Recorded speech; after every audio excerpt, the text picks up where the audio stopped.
ശ്രീ സെബാസ്റ്റ്യൻ കുളത്തെങ്കിൽ 6 minute. Sir, ഗവർണറുടെ പ്രസംഗത്തിന്, നയപ്രഖ്യാപന പ്രസംഗത്തിന് നന്ദി രേഖപ്പെടുത്തുന്ന ഈ പ്രമേയത്തെ ഞാൻ പിന്തുണയ്ക്കുന്നു സർ. ആ പ്രമേയത്തെ പിന്തുണയ്ക്കുമ്പോഴും ഗവർണറുടെ ഈ സഭയിലടക്കം നടത്തിയ നടപടികളോടുള്ള പ്രതിഷേധവും കൂടി അറിയിക്കുകയാണ് സർ. കഴിഞ്ഞ 2.5 വർഷക്കാലത്തിലധികമായി ഈ ഗവൺമെൻറ് നടത്തിയ സമാനതകളില്ലാത്ത വികസന ക്ഷേമ പ്രവർത്തനങ്ങളും ഈ സംസ്ഥാനത്തിൻ്റെ സമഗ്ര പുരോഗതിക്ക് വേണ്ടി വിഭാവനം ചെയ്യുന്ന പദ്ധതികളുമെല്ലാം വിശദമായി പ്രതിപാദിക്കപ്പെട്ടിട്ടുള്ള, ഗവർണർ കൂടി അംഗീകരിച്ച ഒരു പ്രസംഗമാണ് ഈ സഭയിൽ അവതരിപ്പിക്കപ്പെടുന്നതിന് വേണ്ടി അദ്ദേഹം ഇവിടെ എത്തിയത്. എന്നാൽ ദൗർഭാഗ്യവശാൽ തുടക്കവും ഒടുക്കവും മാത്രം വായിച്ച് ബാധ്യത നിറവേറ്റി എന്നുള്ള വരുത്തി തീർത്തുകൊണ്ട് ഈ സഭയെയും കേരളത്തിലെ ജനങ്ങളെയും ഈ ഗവർണർ അപമാനിച്ചിരിക്കുന്നു എന്ന് അഭിപ്രായം അറിയിക്കാൻ ആഗ്രഹിക്കുകയാണ് സർ. ഇത്തരമൊരു നടപടിയുമായി മുന്നോട്ട് പോകുമ്പോൾ അത് ഈ സംസ്ഥാനത്തെ തകർക്കാനുള്ള ആസൂത്രിതമായ ഒരു ഗൂഢാലോചനയുടെ ഭാഗമായി ഗവർണർ പ്രവർത്തിക്കുന്നുണ്ടോ എന്ന് സംശയിക്കേണ്ടിയിരിക്കുന്നു എന്ന് പറയാൻ ആഗ്രഹിക്കുകയാണ് സർ. കേന്ദ്ര ഗവൺമെൻറ് കഴിഞ്ഞ കുറേ കാലങ്ങളായി കേരളത്തോട് വൈര്യനിര്യാതന ബുദ്ധിയോടുകൂടിയുള്ള പ്രതികാര നടപടികളുമായി കേരളത്തെ ഞെരുക്കുമ്പോൾ, സാമ്പത്തികമായി ഞെരുക്കുമ്പോൾ, മറ്റിതര നിയന്ത്രണങ്ങൾ, ഭരണഘടന ആ തത്വങ്ങൾ ലംഘിച്ചുകൊണ്ട് നമ്മളെ ആ നിയന്ത്രണങ്ങൾ അടിച്ചേൽപ്പിക്കുമ്പോൾ അത് ഈ സംസ്ഥാനത്തെ ജനങ്ങളുടെ താല്പര്യങ്ങൾക്കും ഈ സംസ്ഥാനത്തിൻ്റെ ആകെ വികസന പുരോഗതിക്കും വിഘാതം സൃഷ്ടിക്കാൻ ലക്ഷ്യം വെച്ചിട്ടുള്ളതാണെന്ന് പകൽ പോലെ വ്യക്തമാകുമ്പോൾ അതിനെ കൈയടിച്ച് പ്രോത്സാഹിപ്പിക്കുന്ന ഏറ്റവും പരിതാപകരമായ ഒരു നിലപാട് കേരളത്തിലെ UDF സ്വീകരിക്കുന്നു എന്നുള്ളത് കൂടി ഇവിടെ കാണേണ്ടതുണ്ട് എന്ന് സൂചിപ്പിക്കാൻ ഞാൻ ആഗ്രഹിക്കുകയാണ്. അതുകൊണ്ടാണ് അവർ ഗവർണറെ ന്യായീകരിക്കാൻ പലപ്പോഴും മുന്നോട്ട് വരുന്നത്. കേന്ദ്ര ഗവൺമെന്റിന്റെ തെറ്റായ നടപടികൾ ഇവിടെ നടപ്പിലാക്കുന്നതിന് വേണ്ടിയിട്ടുള്ള പ്രവർത്തനവുമായി കേരളത്തിന്റെ ഗവർണർ മുന്നോട്ട് പോകുമ്പോൾ അതിന് സഹായകരമായ ഒരു നിലപാട് ഇവിടുത്തെ UDF സ്വീകരിക്കുമ്പോൾ ആ UDFന്റെ കൂറ് ആരോടാണ് എന്ന് കേരളത്തിലെ ജനങ്ങളോട് ബോധ്യപ്പെടുത്താൻ അവർക്ക് ബാധ്യതയുണ്ട് എന്ന് സൂചിപ്പിക്കാൻ ഞാൻ ആഗ്രഹിക്കുകയാണ്.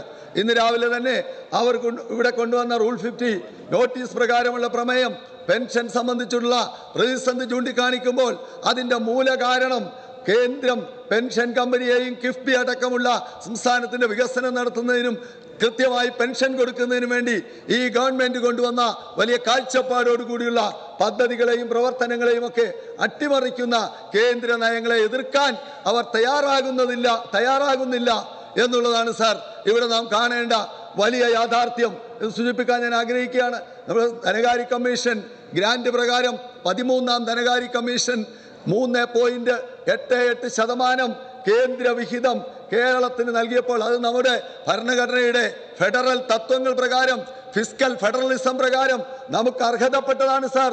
ഈ സംസ്ഥാനത്തെ ജനങ്ങളിൽ നിന്നും കേന്ദ്രം പിരിക്കുന്ന നികുതിക്ക് ആനുപാതികമായി ഇവിടുത്തെ വികസന ക്ഷേമ പ്രവർത്തനങ്ങൾക്ക് പണം അനുവദിക്കാനുള്ള കേന്ദ്ര ഗവൺമെന്റ് ഭരണഘടനാപരമായ ബാധ്യതയുടെ ഭാഗമായാണ്, കേരളത്തിന്റെ അവകാശമാണ്. ആ അവകാശം നഗ്നമായി ലംഘിച്ചുകൊണ്ട് ഇന്ന് 15ാം ധനകാര്യ കമ്മീഷന്റെ ഘട്ടത്തിൽ എത്തി നിൽക്കുമ്പോൾ അത് 1.92 വെട്ടിക്കുറച്ചപ്പോൾ അതടക്കമുള്ള നീതി നിഷേധത്തിനെതിരെ ഒരു ചെറുവിരലനക്കാൻ ഇവിടുത്തെ പ്രതിപക്ഷം തയ്യാറാകുന്നില്ല എന്നുള്ളത് ഏറ്റവും ലജ്ജാകരമായ ഒരു സാഹചര്യമാണെന്ന് ചൂണ്ടിക്കാണിക്കാൻ ഞാൻ ആഗ്രഹിക്കുക. മുൻപ് ഇതിന് സംയുക്തമായി നിവേദനം കൊടുക്കാൻ ക്ഷണിച്ചപ്പോൾ UDF MPമാർ മാറി നിന്നു, അതിൽ ഒപ്പിടാൻ തയ്യാറായില്ല, നിവേദക സംഘത്തിൽ അങ്ങ് ഭാഗമാക്കാവാൻ തയ്യാറായില്ല.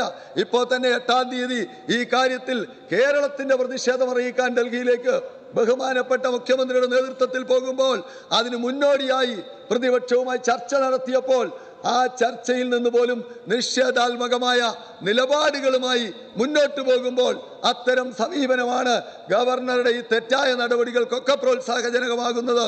ഇന്ന് സംസ്ഥാനത്ത് ഗവർണർ സഞ്ചരിക്കുന്ന വഴിയിൽ ആർക്കും യാത്ര ചെയ്യാൻ മേലാത്തൊരു ദുസ്ഥിതിയിലേക്ക് വന്നിരിക്കുക. ആരെങ്കിലും ദൗർഭാഗ്യവശാൽ വഴിയിൽ നിന്നൊന്ന് കൈ ഉയർത്തുകയോ അല്ലെങ്കിൽ ഏതെങ്കിലും ഒരു ചലനം നടത്തുകയോ ചെയ്യുമ്പോൾ ഒരുപക്ഷെ അദ്ദേഹം അവിടെ ചാടിയിറങ്ങി ആക്രോശിക്കുന്ന ഒരു സ്ഥിതിയിലേക്ക്, കേരളത്തിൻ്റെ സാമൂഹിക അന്തരീക്ഷത്തെ കലുഷിതമാക്കുന്ന സ്ഥിതിയിലേക്ക് ഗവർണറുടെ നടപടിയും അതിന് പ്രോത്സാഹജനകമായ സമീപനങ്ങൾ UDF വച്ചു പുലർത്തുന്ന ഒരു ദുസ്ഥിതിയിലേക്ക് കേരളത്തിൻ്റെ സാമൂഹിക അന്തരീക്ഷം മാറിയിരിക്കുകയാണ്. ഈ സമാനതകളില്ലാത്ത പ്രതിസന്ധി കേന്ദ്രവും കേന്ദ്രത്തിൻ്റെ അന്വേഷണ ഏജൻസികളും UDF-ഉം പ്രതിപക്ഷ നിരകളും ഒരു പറ്റം മാധ്യമങ്ങളും എല്ലാം ചേർന്നുകൊണ്ട് ഈ ഗവൺമെന്റ് നടത്തുന്ന വികസന ക്ഷേമ പ്രവർത്തനങ്ങൾ എത്രയോ പ്രധാനപ്പെട്ട കാര്യങ്ങളിൽ കേരളം ഇന്നും ഇന്ത്യയിൽ ഒന്നാമതാണെന്ന് കേന്ദ്ര ഗവൺമെന്റിന് പോലും സമ്മതിക്കേണ്ടി വരുന്നുണ്ട്. പൊതു ആരോഗ്യ മേഖലയുടെ കാര്യത്തിൽ, പൊതുവിദ്യാഭ്യാസത്തിന്റെ രംഗത്ത്, ക്രമസമാധാന പാലനത്തിന്റെ രംഗത്ത്, അതുപോലെ തന്നെ ദാരിദ്ര്യ ലഘൂകരണത്തിന്റെ രംഗത്ത്, എല്ലാ രംഗങ്ങളിലും കേരളം ഇന്നും ഇന്ത്യയിൽ ഒന്നാമതെത്തി നിൽക്കുമ്പോൾ ആ സംസ്ഥാനത്തിന്റെ വികസനവും പുരോഗതിയും തടസ്സപ്പെടുത്താൻ കുപ്രചരണങ്ങളിലൂടെയും നിയമവിരുദ്ധമായ നടപടികളിലൂടെയും കൂട്ടായ ശ്രമം നടക്കുമ്പോൾ അതിനെല്ലാം മൂടി വെച്ചുകൊണ്ട് ഈ ഗവൺമെന്റിനെ മോശമാക്കി ചിത്രീകരിക്കാനുള്ള തെറ്റായ പ്രവണതയുടെയും തെറ്റായ സമീപനത്തിന്റെയും ചട്ടുകമായി കേരളത്തിന്റെ ഭരണത്തലവനായ ഗവർണർ മാറുന്നു എന്നുള്ളത് അങ്ങേയറ്റം തെറ്റായ നടപടിയാണ് എന്ന് ചൂണ്ടിക്കാണിക്കാൻ ഞാൻ ആഗ്രഹിക്കുകയാണ്. ഞാൻ അവസാനിപ്പിക്കുകയാണ് സാർ. തീർച്ചയായിട്ടും ഗവർണർ നടത്തിയ ആ തെറ്റായ നടപടികൾ എല്ലാം നിലനിർത്തിക്കൊണ്ടും അദ്ദേഹം ഇവിടെ പ്രസംഗിച്ച ആ പ്രസംഗത്തിൽ വസ്തുതാപരമായി ചൂണ്ടിക്കാണിച്ച സമാനതകളില്ലാത്ത വികസന ക്ഷേമ പ്രവർത്തനത്തിന്റെയും പുരോഗതിയുടെയും ആ വലിയ കേരളത്തിന്റെ മുന്നോട്ടുള്ള പ്രയാണത്തിന് എല്ലാ പിന്തുണയും ഗവൺമെന്റ് നടത്തുന്ന പ്രവർത്തനങ്ങൾക്ക് അഭിനന്ദനങ്ങളും അർപ്പിച്ചുകൊണ്ട് ഈ പ്രമേയത്തെ പിന്താങ്ങുന്നതായി അറിയിച്ച് ഞാൻ വാക്കുകൾ ഉപസംഹരിക്കുന്നു.